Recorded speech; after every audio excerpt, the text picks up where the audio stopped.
morning, good evening, good afternoon, or whatever time this stream is finding you. Welcome to another episode of Recover the Ball with your grateful and gracious host, Cowboy Chris.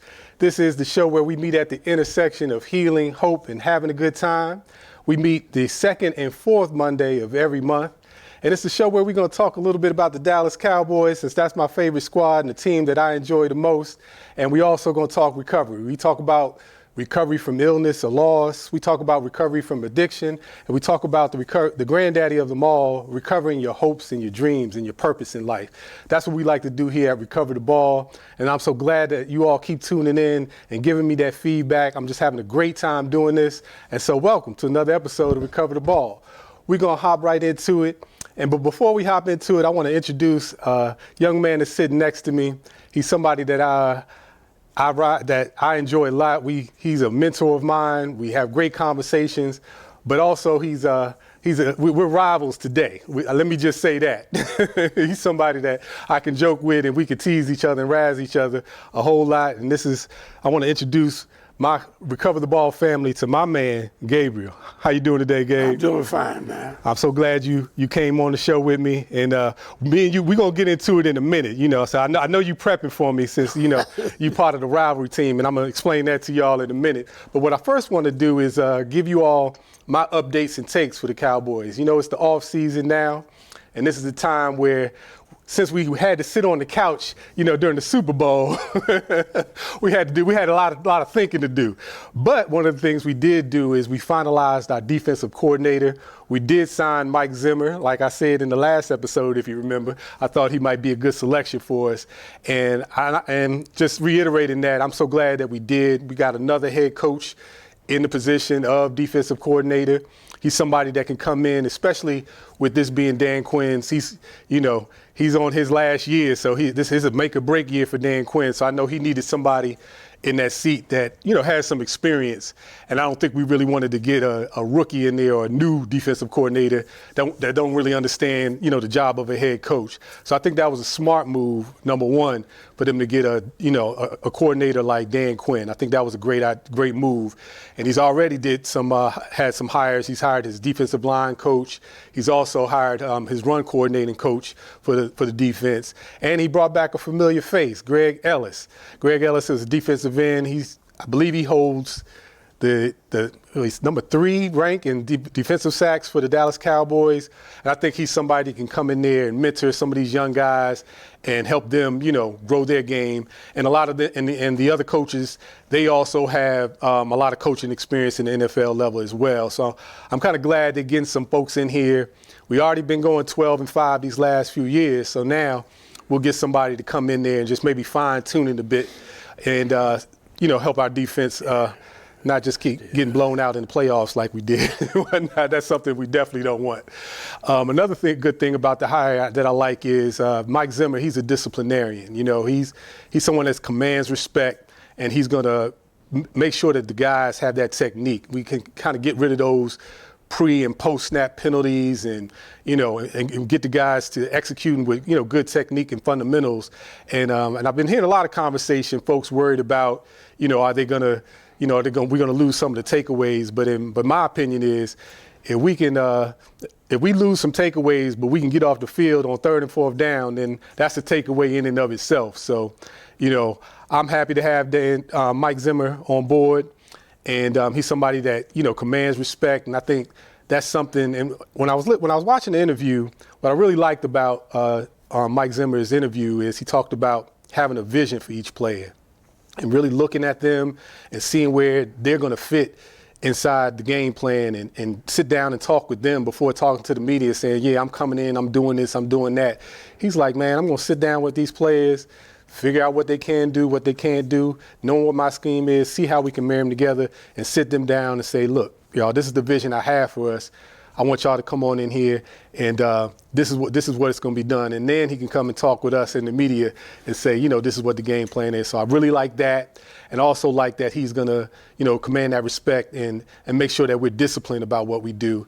And one of the things that I like to do when I hear coaches speak and when I hear players speak, I reflect on what the players and the coaches are saying and think about how I can incorporate that in my own life, you know. And so when he was talking about command and respect, and I thought about myself personally, I was like, oh, you command respect by executing discipline.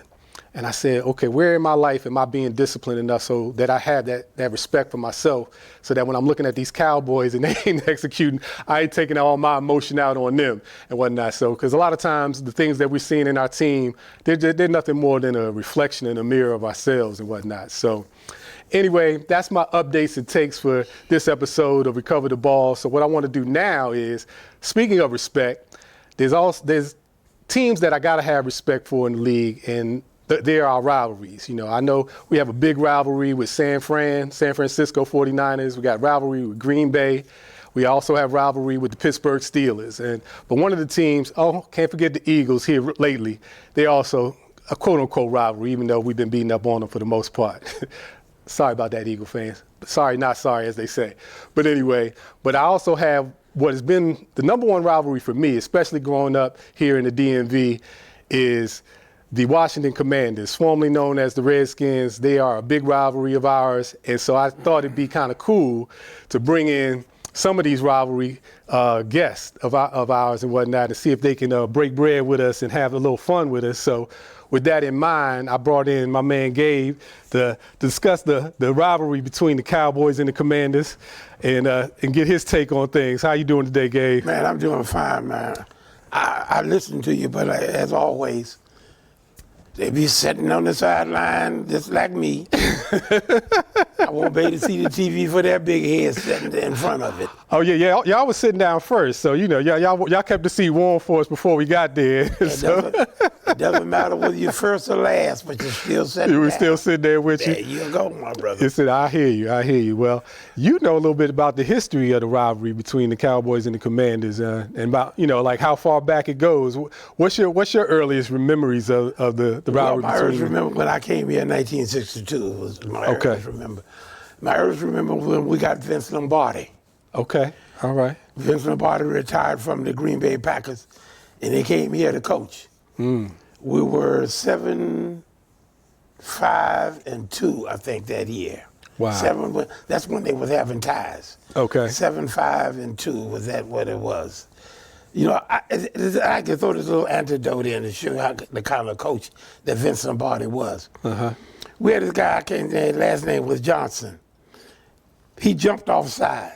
And when he jumped back, you know how they jump aside and jump back? Right. When he jumped back, he had been traded to the but to the Rams. By the time he jumped back, he was in a Rams uniform? He was in a Rams uniform. Just that quick. Just going back to that discipline I was talking about. Yeah. That's what he did. He brought discipline. And then right after him came George Allen. Okay. That's when the rivalry between the Redskins, and at that time they were the Redskins, and the Dallas Cowboys. That's when the rivalry really, really took off. Everybody got into it. Okay. George Allen came here, man, and he was a rah. Okay. He had Sonny Jurgensen was the quarterback, and Billy Kilmer. Those were the two quarterbacks we had at that time, man. Yeah. And that's when,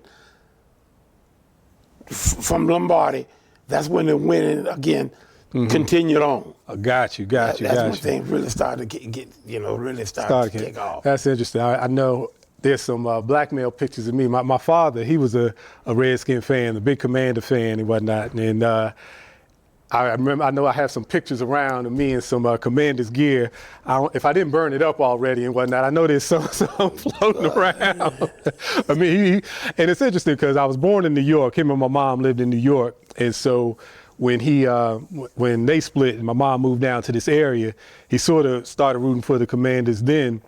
And, you know, just kind of, you know, because this is where his son was living. So he kind of wanted to root for the team where his son was living and whatnot.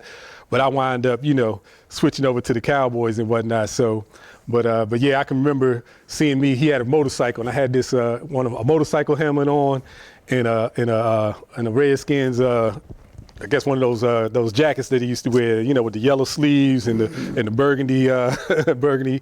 It seems so. Yeah. So, and that's a big part of why I always consider them one of my biggest rivals because as a kid growing up in this part, whenever y'all would win, beat us or whatever, it was always, I always had to hear the blues, living in this area. So it's always, to me, the Commanders was always the biggest rivalry and whatnot. So, but that's interesting that you shared that, and just in terms of, Vince Lombardi coming over. And another interesting story that I learned too is when I took my trip to Dallas this past year, they talked about how when the Cowboys were applying to become a team in the league, and they had to get, just like today, you have to get buy-in from all the other owners of the league in order for you to, become a team, a part of the NFL. And so the owner of the Redskins at that time, the Commanders, he didn't want to sign off on the Dallas Cowboys becoming part of the league. And you have any idea why he didn't want to do that? Why he didn't want to give up, sign for the Cowboys to come in? I understand. The Redskins had the whole market. Yeah. From Washington, all to Virginia, all the way down to Florida. Busloads of people on the weekends would come up here. This and busloads and carloads of people would come up here to see the Redskins play when they were home. And that also meant people were buying, they were renting rooms and hotels and all that kind of stuff. Right. There's a lot of money. A lot of money in there. A lot of money. Yeah. And so they didn't want to sign them. So what a slick part on the Cowboys and what they did was, as y'all famous fight song, "Hail to the Redskins." Right, but no, I guess now you say "Hail to the Commanders." Oh, man. So when y'all didn't have the rights to that song, and so what the Cowboys owner did, well, the one that was trying to get the Cowboys into the league, he went and bought the rights to that song, and he told the owner of the Commanders, he was like, if you ever want to sing that song again in your stadium, then you're going to vote us into the league. And so he kind of we had to blackmail our way into the league during that time. So I thought that was kind of interesting. I was like, wow, this rivalry goes, it's far deeper than even most of us realize and whatnot, And then, back in that day, you always had the Cowboys and Indians, you always had those shows on at that time, before we even learned about the real history of our, of our Native American brothers and sisters and how a lot of us are, connected with them. But, you grew up with those shows, and I think that led into a lot about the rivalry as well and whatnot. So when you first moved here, you just became a Commanders fan, and you been stuck with them ever since? Yeah, okay. Yeah, I got to stick with him. I've been with him for years, Then after George Allen passed on, then along came What, Joe Gibbs? Joe Gibbs. Okay. Joe Gibbs. Okay. Yeah.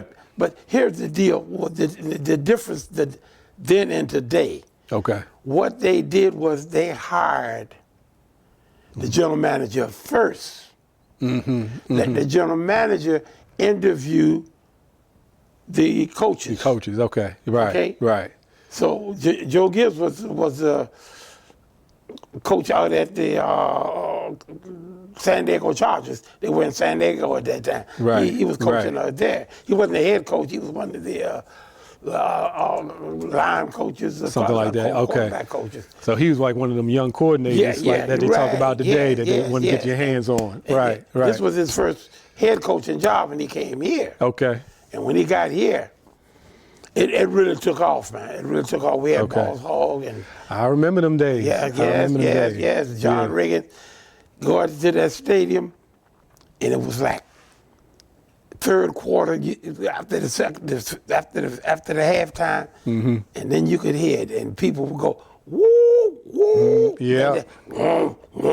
I mean, John Riggins to the right, John Riggins to the left, John Riggins up the middle. Nobody could stop him. Yeah. You see what I mean? It was like, man, it was. When being a fan of football, you couldn't help but enjoy, a good running back like that, watching him doing. Even though, I was still a Cowboys fan. You always got to respect somebody that that can ball the way that they do and whatnot. Indeed. I have to give the boys. I have to give Cowboys credit. They had great players. Great players. Yes, indeed. They really took off when Emmitt Smith came there, Michael Irvin came there. They drafted that Troy Aikman. Drafted Troy Aikman. Yeah. They drafted Troy Aikman, and then brought in Jimmy Johnson. Oh, Jimmy Johnson. Oh yeah, right. Brought right, in right. Jimmy Johnson. Yep. Well, he came. That was Jerry Jones' first hire. Once he came in Him and Jerry Jones played at Arkansas. Yep. together. At University of Arkansas, they played football together. Yeah, they was on the football team together. So he was like, he went and got his boy and said, okay, let's see if we can create a winner here and whatnot. And they did. Yeah. It's too bad they couldn't get along long enough for us to, get quite a few more championships and whatnot. You got to remember one thing about the get along. Mm-hmm. Jerry Jones owned the team and Jerry Jones ran the team. Yeah. And Jerry Jones made a lot of decisions that Jimmy Johnson thought as a coach that he should have made the decisions. Right. And it wasn't falling out. And that's a big contention with a lot of Cowboys fans now is they feel like we're not going to do nothing until the owner get out the way, because he's the owner, the general manager. It's too much meddling going on. I still got hope that we could do it, that we can overcome even Jerry. And to me, sometimes I think that's overblown. To me, I think Jerry, he's, as the owner, wants to be involved, like naturally. Anytime you're part of something, you want to be involved in some kind of way. Yeah. But to me, I think he gets good people around him to do the real heavy lifting. I don't think Jerry makes, Yeah, Jerry makes the decisions. I mean, the final decision going to come through him. But I think as a smart leader, keep smart people around him. So I think. But you got to remember something. A shining example of the last 25 years of the Commanders. Mm-hmm. The owner. Oh, yeah. Knew how to make money. Mm-hmm. So he thought that I can make money. Mm-hmm. I can run a football team. But see, a football franchise is different than owning other kind of a business. Very true. Very true. All he had to do was hire himself a good general manager and step aside and let the general manager. Mm-hmm. But he hired the general manager, and he also made the decisions who was going to be the number one draft choice. Right. Right. He made all them decisions, and he made bad decisions. Yeah. He made very bad decisions. Speaking of draft decisions and whatnot, have you been? Y'all got the number 2 draft pick, right? And now they're looking at the guy from USC, the number 1 guy, Caleb Williams. What do you think about him coming to the Commanders? He's from Washington D.C., isn't he? Yeah, he's from this area actually. Yep. I've always been opposed to bringing players in, drafting players. Okay. That are from this area. Why is that? This area, for some reason, man, it does something to the players. I don't know what happened to them. Okay. I'm not gonna get into all that. I got stuff. you. Yeah. But it just Trey Young. Okay. What we got from Ohio. He came here. He's from here. Oh, okay, yeah, that's right. What right. they do? Oh, the one that passed away and went to Pittsburgh. No. Him. I'm talking the boy that they just sent over to to San Francisco. Yeah, we sent to San Francisco. Oh, okay, the defensive guy. Yeah. Right. He didn't look that good here. Mm-hmm. He had a good rookie year. Then he got hurt. And then he started having problems. And when you start having injuries, man, it takes a toll on you. It does. And so consequently, that's why I'm opposed. That's just my personal feeling. Mm-hmm. I'm opposed to drafting players that lived in this area and grew up in this area. Okay. You think you'd be too close to home?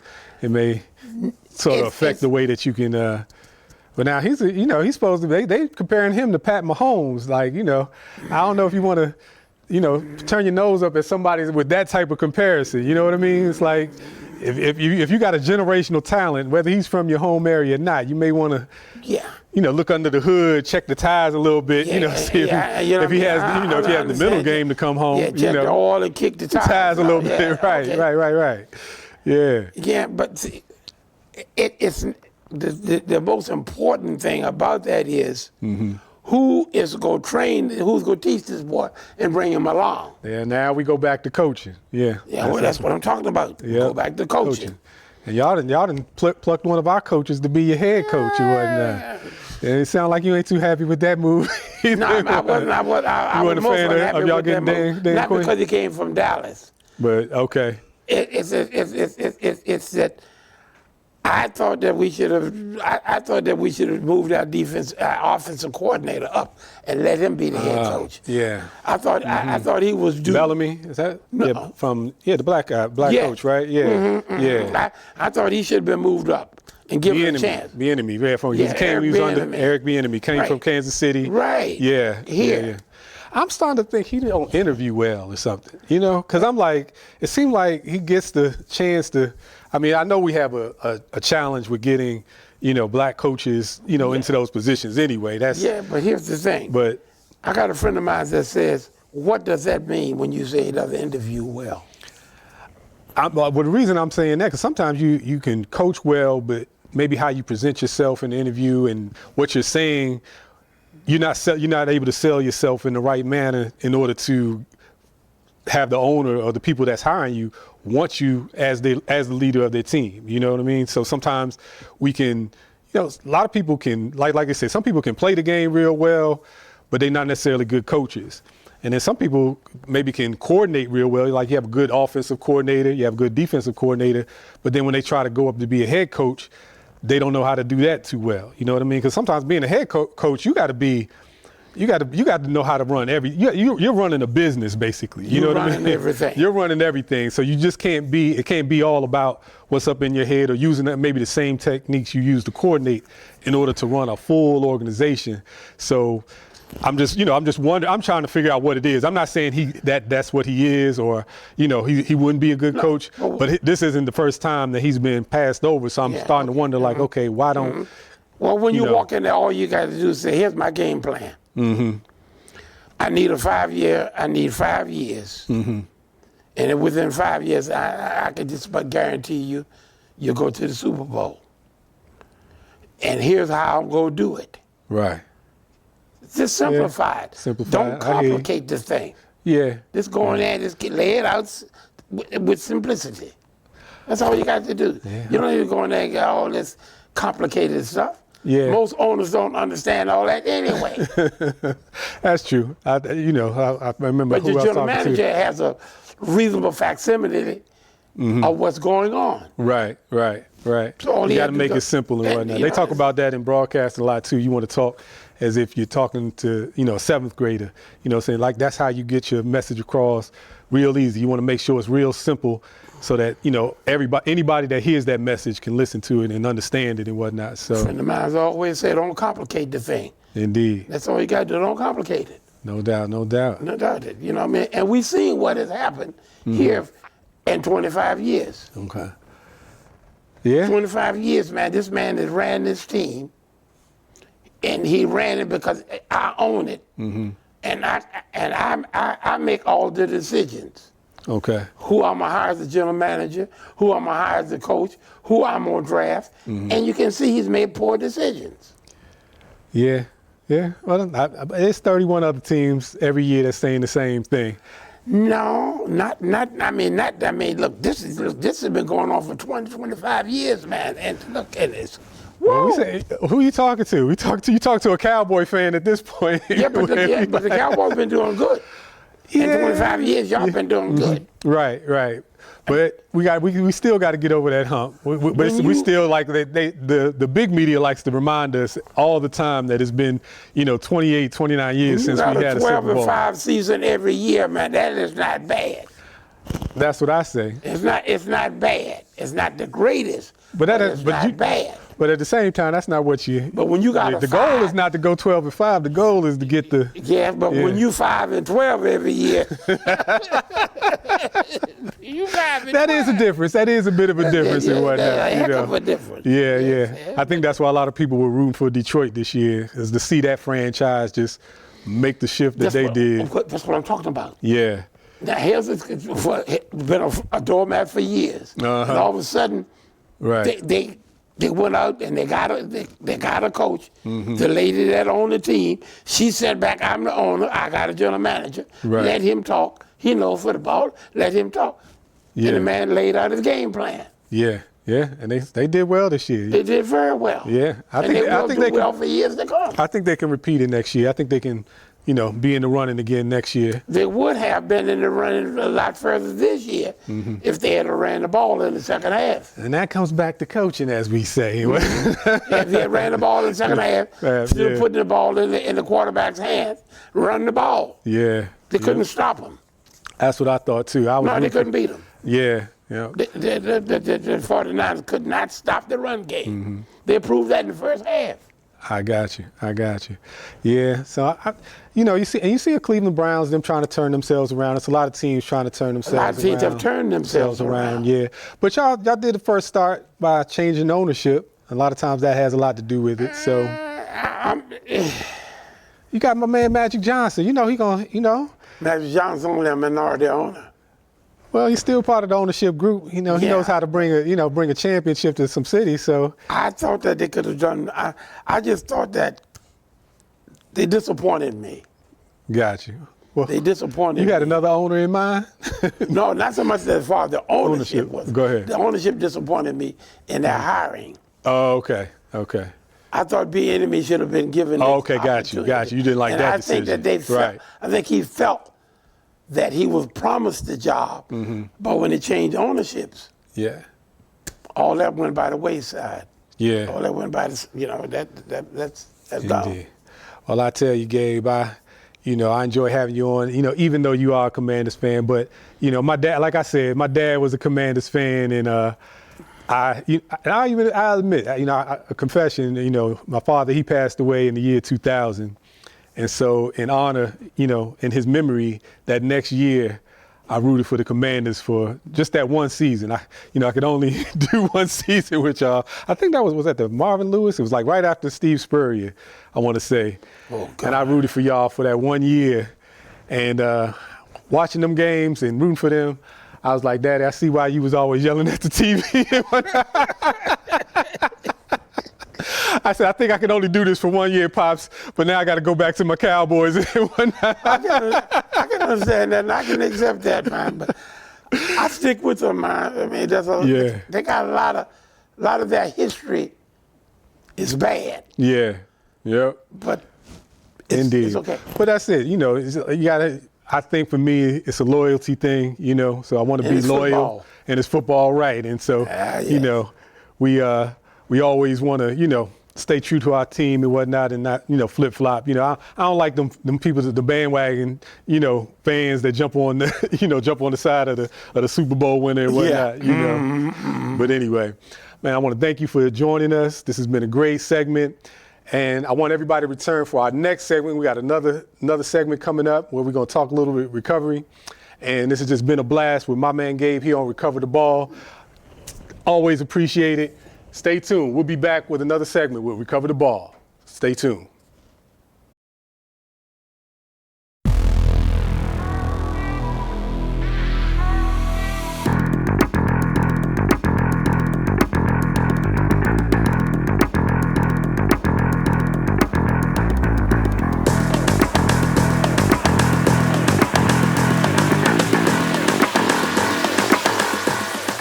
Back new cadence. Here we go. That's going viral the whole nine. So you're now rocking with Cowboy Chris and Recover the Ball, where we're going to be talking football. We're going to talk recovery and being at that intersection of healing, hope, and having a good time, folks. I want you to give me 15 minutes and then give me the last 15 minutes and then check out at least 3 episodes. And I'm sure you'll be convinced that this is the show that you want to rock with great Cowboys content. We're going to be talking recovery. We're going to talk in life. Because, in life, we're trying to not only, root on our teams, and we're not only talking about recovery from substance abuse, we're talking about recovery. There's a lot of people out there trying to recover their dreams, trying to recover that hope, trying to recover that purpose. And we're going to do that here on Recover the Ball with Cowboy Chris. I'm going to have great guests, like my great guest I have here now, Karen. She's going to rock with me, and we're going to be doing great things here at Recover the Ball with Cowboy Chris. Tune in.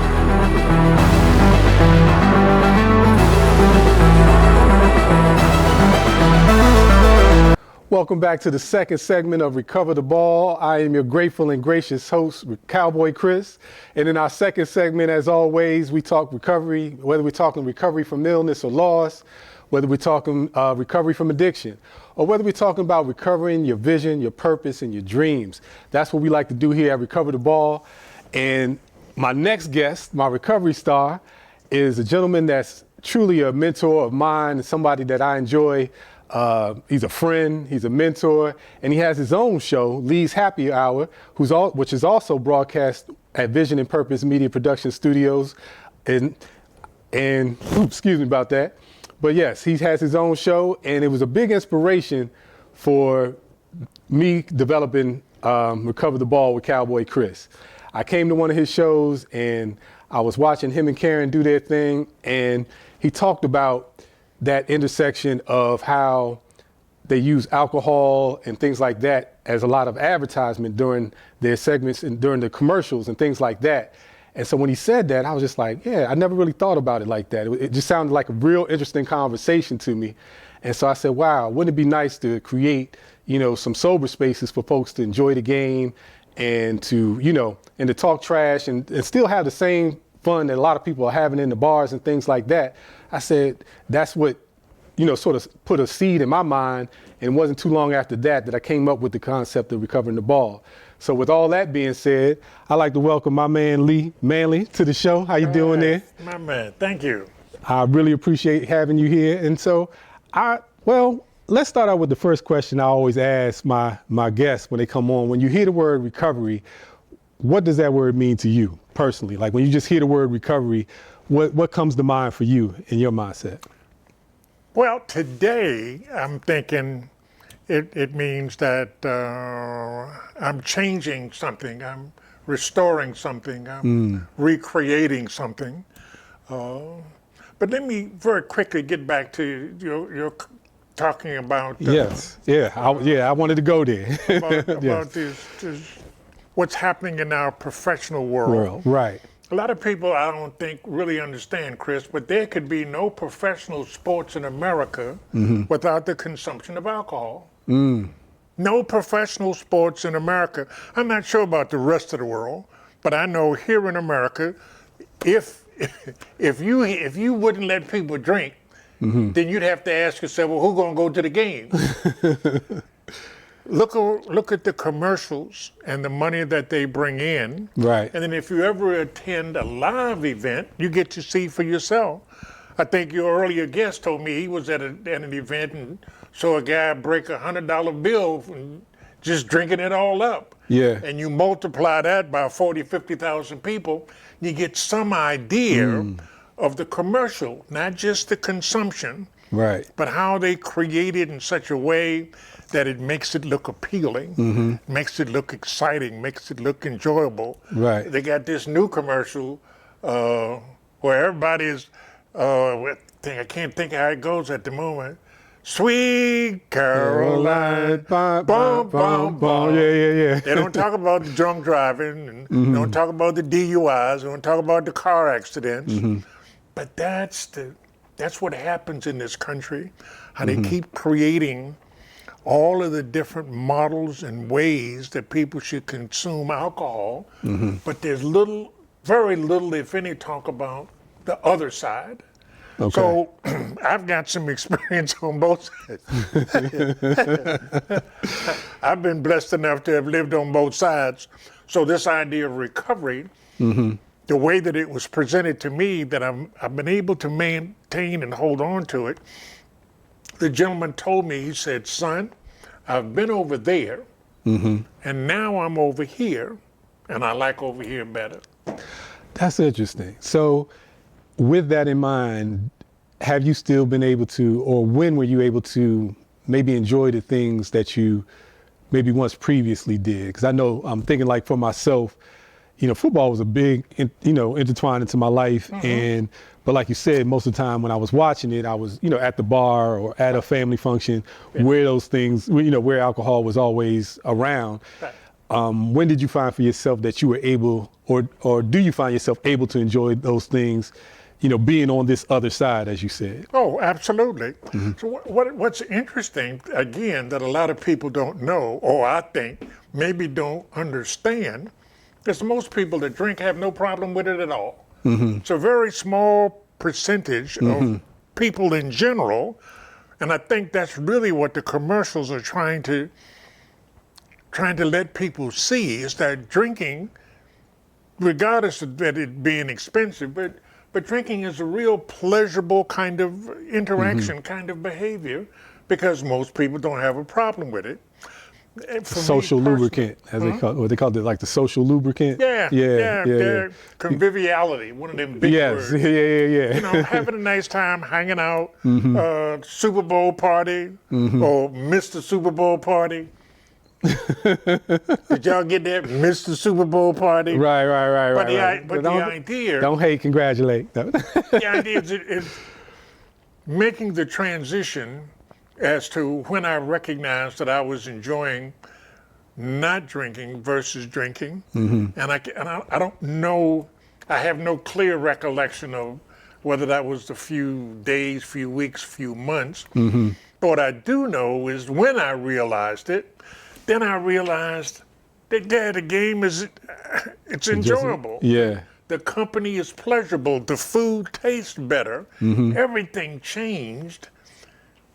And if I'm not mistaken, Chris, I got excited about this new sense of, Right. yeah, this is all right. So it's just like when I was drinking, I got excited because I had something to look forward to. Right. I was looking forward to the next game. Yeah. Or those kinds of things. Yes. Yeah. I agree with you. It was that was a transition point for myself as well, when I was like, okay, I like to, continue to do the things that I enjoy.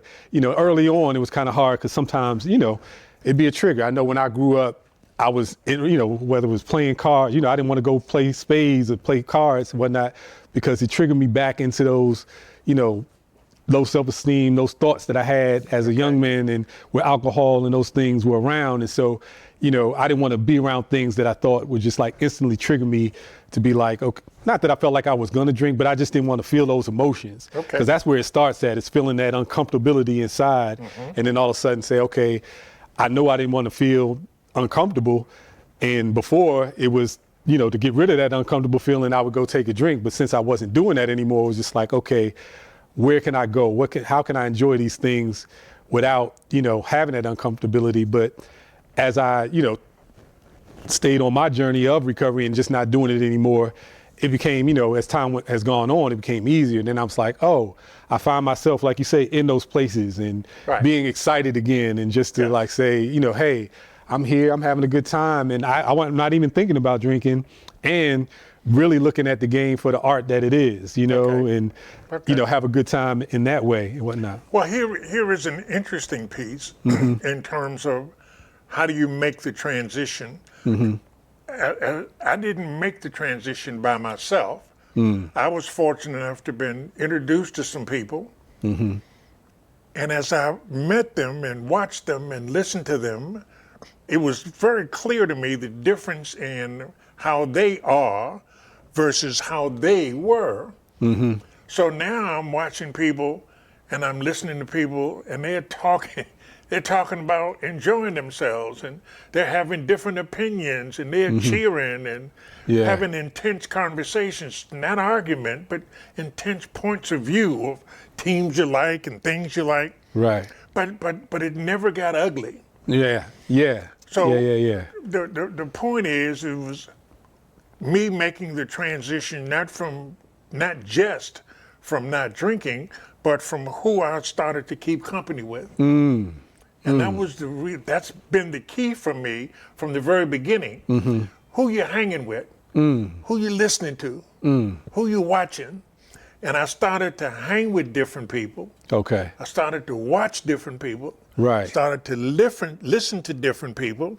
And I very slowly recognized that my attitude and faith and belief started to be different. Nice. But it wasn't just because I wanted a better life and I wanted to change. It came from the people I hung with. Yeah. Let me give you a quick example. I was hanging with some folk yesterday. Okay. Yesterday morning I had breakfast with some folk. Right. And 2 or 3 of the folk that I had breakfast with, they acknowledged that I got an event coming up. And they said they was going to take care of me. Nice. Who you hanging with? Who you hanging with? So it was not even a matter of what you were doing, but it was who you were doing it with. Say it again. Wasn't a I matter. don't think everybody got that. You don't think they got it? It's not what you're doing it, it's who you're doing it with. Yes. Where's the wisdom from my man Lee? Hey, man. That's- Ain't nothing like it. Yeah. And that changes the whole energy of excitement. Yes. You know, That's why I talk about, when I created the show, I wanted to talk about, healing, having that hope, but also having a good time. Because that's been a big part. I'm somebody who enjoys joy, just putting a smile on people's faces. Okay. And learning to give up drinking and still learning how to, put the smiles on people's faces, realizing that didn't have to be part of the equation was a shift for me. Even though, a lot of people have known me a lot of years, they know I like to bring levity to the situation. I like to have a good time. Right. But, being, like you said, around more people that knew how to bring that energy up, that energy of joy and gratitude and Right. and just having a good time, talking junk, talking trash and having fun without it, like you said previously, getting ugly. It's something I've been learning how to do and whatnot, Yes. because I always thought when I first, gave up the drink, it was like, okay, well, how am I gonna have a good time, now? It didn't seem like a possibility for a while there and whatnot until I, made it a practice and whatnot. So, yeah. And as very slowly, very gradually, I started to remember some of what I was hearing. There was no doubt about what I was seeing. Yeah. I kept seeing these folk, didn't know them, but I knew something was different about them. Did you get that one? Yeah. I didn't know them, Right. but I knew it was something different about them, and it was the way that they were carrying themselves. I didn't see how they were living their lives, because I'm only in that room with them Okay. for 1 hour. Okay. But I could tell just by looking at them, Chris, something was different about them folk. It was like and a I piece. listened to them talk, and I realized that they talk different. Okay. And I can't remember when, but I can tell you that I got curious about what they were talking about, because I had not been used to that. See, I come from a different group that talked about let's get one, and I got $2, save me the corner. Okay. I take the poison off. Okay. These folk weren't. These people didn't talk like that. Gotcha. So it was really strange for a while, but I kept hanging with them, and very slowly, very gradually, I became a part of them in Okay. terms of my commitment to be with them. Okay. And I'm gonna tell you something really exciting. I figured out from listening to them people that drinking wasn't the problem. So what was the problem? Drinking made the problem worse. Okay. The problem was in here. It's right between the ears. That's what they were telling me, that they figured out how, why, when, and what to do about the problem. Okay. See, back to the beginning, everybody that drink don't have a problem. Right. But there was a small group of folk that doesn't seem to know how to leave that stuff alone. Okay. And I realized I was in that group until Okay. I met these folk. Okay. And they said, hey, we don't do that no more, and this is what we do not to do that no more. Right. And I thought, They say, well, don't overreact. Just ask yourself, you think you can pull it off today? Yeah. Yeah. Well, there you go. There you go. Yeah, now we're going to be here tomorrow. If you come back tomorrow, we'll be here. Okay. They said, if you come back. See, you ain't got to. It's a choice. But they got me believing that they was going to show up whether I showed up or not. And every time I showed up, Chris, there they was. Nice. And most of them were smiling and grinning and looked like you. They was happy to see each other. And I couldn't figure out, well, why y'all so happy? Yeah. Because I wasn't happy in the beginning. Okay. But that was because it was the beginning. I had happy in me. I just didn't know how to cultivate. How to cultivate that happiness. Yeah. Because I was hanging with them. Now I hang with y'all. So what are some of the other ways that you saw your life begin to benefit other than, you saw that, okay, I'm gonna be able to cultivate happiness. What are some other ways from staying on the journey that, go ahead. Here, the gentleman that brought me, he told me that if I didn't drink and stayed with you all, that my life would get better. Now, I had a job when I got here, Okay. and we would get paid every 2 weeks. So a couple of the guys in these meetings that I was attending told me, say, well, now that you don't drink, say, you're going to get a pay raise. I didn't have enough sense to understand that. Right. So I thought that the job was going to pay me more money. Right. And I'm looking at my paycheck and it's like, hey. stay the same. It's like, they ain't So changed where too this much. raise y'all talking about? And they went on to Right. explain to me the money that you were spending And on that. right. Now you have it. And I realized, wow, had no idea how much money I was spending. Being yeah. selfish and self-centered, I didn't care. Right. The reason I had the money was to spend it Right. on that way of life, not just the drinking, but Was there's spending a on that way of life that goes yeah, with that. that's very true. Very So true. now I'm looking at like, whoa, okay, this might be something here. I saw the pay raise. All right. Then I started to find out that people started to invite me to things. My life, it went from, oh Lord, here he come. And then it transitioned into, oh, here comes Lee. Right. Yeah, and I Right. got invited to weddings, and birthdays, and dinners. And I was scared at first because it was new. Yeah. But I can went. imagine. And it seems to me that the more I faced my fear, the less control fear has over me. But Say that one more time. You said the more you faced your the fear. more I face my fear, Okay. it's nothing hypothetical. This is in me Right. today. Right. But I've learned how to identify it and face it, and it doesn't paralyze me like it used to. Okay. Doesn't cause me to lie like I used to, because fear would make me lie. Okay. All right, Yeah. all of that craziness going on, Right. and I wasn't drinking, so I couldn't blame it On that, right? Hey, how about That's that? a whole How about different that? animal It there. starts back with what you just said, right Hey. between the ears. Yeah. Benefit first, it was finance. Then I noticed I started to feel better physically. Relationships started to shift. They didn't always immediately get better, but they started to Right. shift. And I'm starting to look at and recognize how all of these things are happening to me in my life without a clear plan. I didn't have a plan for a better life. Didn't have a clue what a better life was. But I'm hanging with these folks Okay. and I'm watching them Right. and I'm listening to them. And outside of this meeting, that's the only time I saw them. So I didn't know what kind of life they had outside of that Yeah. meeting. But in that meeting, there was something really different about them. And then it went from different to special. And then it went from different to special to spiritual. And this is all happening as a direct result Yeah. of being with these folks. Nice. And every time I show up, there they are.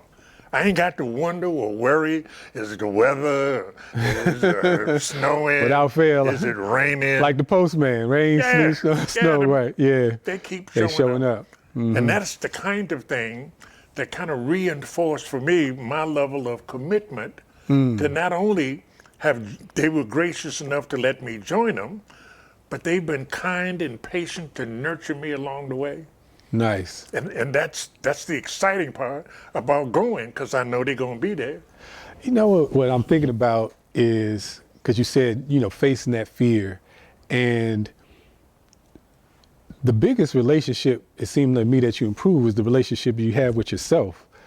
And I was wondering if that's what, I don't know if you would articulate it that way, but that's the thought that came to mind. So when I say the relationship you have with yourself, does that resonate at all with you in terms of like how you've been able to benefit, how you see yourself, how you've been able to address yourself or think about yourself in different terms? Well, the idea of my thoughts and relationships with myself are a byproduct of the people. Okay. I'd like to think that I thought all of this and figured all of this out, but I haven't. I got it from watching them, listening to them, and they kept telling me what they had. They told me how they got it. They told me what I needed to do to get it. And then just for that 1 hour, every day, they keep showing up to be living proof. So without a plan, I realized very slowly, very gradually, after a while, that there'd been a shift, not just in my behavior, but in my attitude and in my faith. How about that? And I Yeah. felt a whole lot different. See, because when I first started, my life didn't get better, it got different. And the difference was I stopped going to jail, or stopped paying up cars. I stopped all of that Stopped a lot of stuff things. stopped. Yeah. But then all of these other things came up that I wasn't sure about. But the benefit is the folk. So The community itself. It's, I can't tell you how important it is to me to know that I have the nurturing, that people You're care not by about yourself. me, Yeah. not about if I got the money, if I got a drink, if I got a car, can I give them a ride? about that? Can they borrow? All of how I used to be. Right. This is a different group of people. I mean, different group of people, still people, but different in their attitudes about their life. Gotcha. And they're willing to share their life with me. Okay. And as a result of which, I keep growing in what I understand to be a spiritual way. So this idea, well, you know, how do you think and how you feel about yourself? Myself is happy that I found them. That's what I'm happiest about. Yeah. Because they told me that they got a belief that absolutely, positively works. Gotcha. They say, we'll share with you what we got. Yeah. You have to decide whether or not you want it. Yeah, I think when I was thinking when I say relationship with yourself, just the fact that, and I do get what you're saying. It's that relationship that you had with them that maybe gave you a suggestion or a way of thinking of how to. Maybe. Well, gave you a suggestion. They gave it to you. Yeah, they did. They give to it to me say, every day. okay, I see that I'm scared right here, or that I'm angry right here, but just the fact that you can identify it. Yes. Look at it, observe it, deal with it, Right. versus, maybe, what you may have done from what the other people were telling you to do. You say it's like a different group. So when I say a different relationship with yourself, that's what I was more so thinking along the lines of, like, how you deal with those uncomfortable feelings is different now than how you dealt with it before. Yes, there's no doubt about it. Of the many ways, one of which is they kept using this word called inventory. And they That's a kept big saying, one. That is a big one. Take an inventory. And because I'd never been around, what are you talking about? And the inventory has to do with how well, how much, how open are you to identify who you are, especially now that you don't drink anymore. Yeah. And the beauty of that is that how I act, how I feel has nothing to do with the substance, has to do with this inventory thing. And my sponsor, the monitor, the mentor, the guy kept telling me, he said, son, what's going on with you today is you. Now, I couldn't understand what he was talking about, but I kept hanging, kept watching, kept listening. And you all helped me understand, and what you told me was, got to be fearless and thorough. Whew. Never heard them words before, but I kept doing it. Thorough. And I finally, this idea. Not skimming the top, into the deep. I used to think there was something significant about saying how selfish I am until I learned about the depth of my selfishness and the impact of my selfishness Right. and the harm and the threat of my selfishness. Then it's like, oh, okay, so this is what they were talking about. Yeah. And I didn't hang with folk that used the word self-centered and ego. So those were different kinds of ways of trying to understand. And very seldom do you hear people talk about being jealous and envious. Okay. And those are new words in my vocabulary, not to say them, but to understand the impact Right. that they have Right. on me. Right. Yeah. You know, Me too. When I find myself talking about folk, where's that coming from? Yeah. You know, Yeah. jealous and envy. Right. And How it shows up with you. Yeah, people want gossip to me, and I don't want to do that because that's character assassination. Yeah. All of this is brand new, but it's coming from them. Yeah. It ain't like I'm inventing it. Right. Yeah, I'm with you. When I'm I with hear you. them, I I am don't totally always with you. get it either, Yeah. but I keep hanging with them. Yeah. And at some point, they told me, if you want what we got, Yeah. they're only in that room for a little while, but they got something. Something Yeah. got them folk. They get up and come from different parts of the city to come in that room to be with each other. Nice. That's beautiful. As you were saying that, it's when we're talking about those words, jealousy and envy and things like that, you know, I had to discover what that looks like for me. You know, I seen what the TV gave me, you know, and shows and things like that. And I was just like, well, you know, when I get angry, I don't act like that. You know what I'm saying? I might get real quiet on you and whatnot, but because I'm doing an inventory, I can look at myself and it's like, Chris, you're still mad. You're angry right here. And this is how those words, how it manifests in you. It may not look like how it looks with Lee or looks with Karen. It's going to look like this way with you. And so you have to have this relationship with yourself when this part of Chris comes up, you know that's what it is. And, you know, you can find a different way of dealing with it than maybe you've dealt with it in the past. So, yeah. Learning how to identify it and then deal with it. If you don't identify it, you ain't dealing with it. Right. That's what excuses and rationalization, that's how come they make so much sense. Yeah. And fault and blame feel so good. Oh, don't it feel good? To get it up off you, I'm gonna put that over there for somebody else and whatnot. Absolutely. Indeed. Man, Lee, I appreciate you coming out and doing this with me. And you have a show called Lee's Happy Hour, is that right? Yeah. Okay, and you, go ahead. I'm happy let me tell you what my motto is. Go ahead. I'm happy to bring you conversation and information that Nice. might be of help to you or someone you know and or care about. That's the whole point. That's what makes me happy, is to provide information and conversation. Yes. Not to be right, to be helpful. It makes the difference love it. when you're not trying to be right. Just have a conversation. I've been right, and I tell you, it ain't all this crapped up to be. Well, I'm glad I finally caught up with you, because we've been trying to do this. Yeah, I've been trying to get 3 Lee here times since the first episode and whatnot. I'm so glad that you were able to come through today. This has just been great. Yeah, even though you'd changed the time up on me, here I am. It's okay, but we got you. We got you. My That was the electrician main came thing. Indeed, that's wonderful. I want to thank everybody for tuning in to another episode of Recover the Ball. As you can see, we are having a ball on Recover the Ball. I had my man Lee Manley come through, dropping some pearls of wisdom. Had a great conversation with my man Gabe, and I'm so glad that he came through as well. We're going to be here at the 2nd and 4th Monday of every month. And check out my man Lee's Happy Hour. Check out his show, which also airs through Vision and Purpose Media Production. I want to thank Karen and Wesley for another great episode again.